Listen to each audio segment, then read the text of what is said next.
지금 당장 재보궐선거 결과에 따라서 여당 지도부들의 네. 이 상황도 좀 주목이 되는 것 같아요. 네, 그렇습니다. 민주당은 이번 재보궐선거에서 차가운 민심을 확인하고 청와대부터 당 지도부까지 연신 사과를 했죠. 이 때문에 선거 결과에 상관없이 혁신을 추진한다는 이런 목소리가 나왔습니다. 지도부 관계자는 승패를 떠나 전면적인 쇄신론과 책임론이 일 것이라며 당뿐만 아니라 정부, 내각도 싹 다 바뀌어야 한다 이렇게 얘기를 했습니다. 일정을 보면요. 다음 달 초순엔 당대표 선출을 위한 전당대회가 열리고 중순엔 원내대표 경선이 예정돼 있습니다. 재보선에서 민주당이 승리할 경우엔 일정이 아무래도 예정대로 진행될 가능성이 큽니다. 당권파가 유지되면서 친문 당대표가 탄생할 가능성도 큽니다. 선거에서 패배할 경우엔 일정이 바뀔 수 있습니다. 책임론이 일면서 우선 원내대표부터 빨리 뽑아 당 안팎의 상황을 수습할 수 있다는 겁니다. 당대표 역시 친문 진영에서 차지하기 어려울 수 있다는 관측도 나옵니다. 특히 10%포인트 이상 격차로 이렇게 참패할 경우에는 최고위원까지 공동 책임지고 사퇴해야 한다는 목소리가 커질 것으로 보입니다. 대선을 11개월 앞둔 상황인 만큼 비상대책위원회 체제로 전환될 가능성도 있습니다.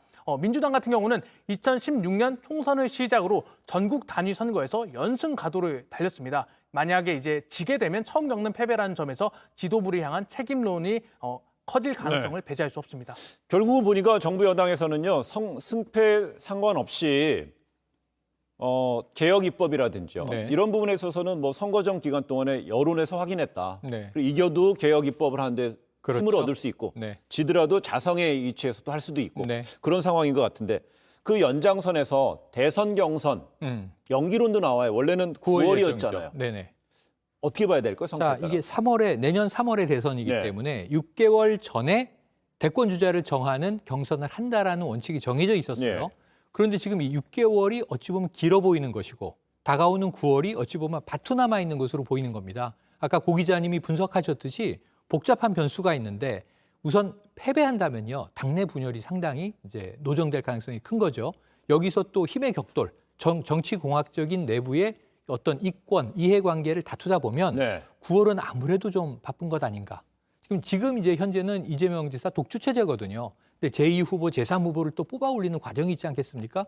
그러다 보니까 이거 미루자는 얘기가 분명히 나올 수 있는데 그러면 또 원칙을 어기느냐. 당원 당규를 뒤집고 서울시장 후보를 내서 만약 패배했다고 가정한다면 내부가 아주 시끄러워질 수 있기 때문에 연기론과 그대로 유지론이 충돌할 가능성이 큰데 저는 이제 이 민주당 같은 전통적인 거대 집권 정당이라면 사실은 질서를 지키는 것이 중요하지 않을까 싶습니다. 그런 거 예정대로 9월에 해야 된다는 건데요. 네. 그 이번에 선거운동 직전에 이런 얘기 나왔었잖아요. 대선 경선, 그러니까 민주당이 경선 연기론 나왔을 때 이재명 지사 측에서 네. 그닥 뭐 좋아하진 않았어요. 문제 제기를 했죠. 왜냐하면 시간이 그 원래 9월에서 11월이든 늦춰지게 되면 그 사이에 네. 우리 이른바 뭐 13명, 10명의 네. 잠룡들이 그렇죠. 활동할 수 있는 공간을 준다고 그러지 않았어요, 전 전 변호사? 그렇죠. 네. 그렇기 때문에 이재명 지사 같은 경우에는 만약에 이번 재보궐선거에서 결과가 안 좋게 되면은 가장 책임론이 불거질 사람은 선대위원장 이낙연 위원장이거든요. 그렇게 되면은 남은 여당의 대선 주자는 이재명 지사 한 사람밖에 없는 거잖아요. 그럼 빨리 자기 표심을 본인한테 끌어모아야 되고 그렇게 되면은 지금 이낙연 위원장이랑 이재명 지사 합한 지지율보다 더 상승 효과가 올라갈 수가 있는데 그때까지 이렇게 친문이라든지 당내 최대 계파를 잘 끌어안으면서 뭔가 안심을 시키고 본인이 대선 주자가 얼른 되어야지 전당대회를 만약에 늦추게 되면 그동안에 또 어떤 변수가 네. 일어날지 모르겠거든요. 그러니까 저는 이재명 지사가 만일 차후 대선을 생각을 한다면은 지금 정부의 어떤 소득주도 성장이라든지 부동산 정책과는 다른 자기만의 칼날을 내야 된다고 생각을 해요. 하지만 그거는 본인이 대선 주자가 난 다음의 일이고 그때까지는 일단 본인이 여권의 유일한 대선 주자로 확정되는 게 중요하기 때문에 그때 연기론에 대해서는 일단 반대를 하고 나선 게 아닌가 싶습니다. 근데 제가 좀 전에도 언급했습니다마는요, 여권에서는요, 잠룡 13명 뭐 이런 얘기도 나오기 때문에요. 지금 이번에 보궐선거 국면에서도 지금 분주히 활동했던 잠룡 후보들, 대권 유력 주자들이 있었고요.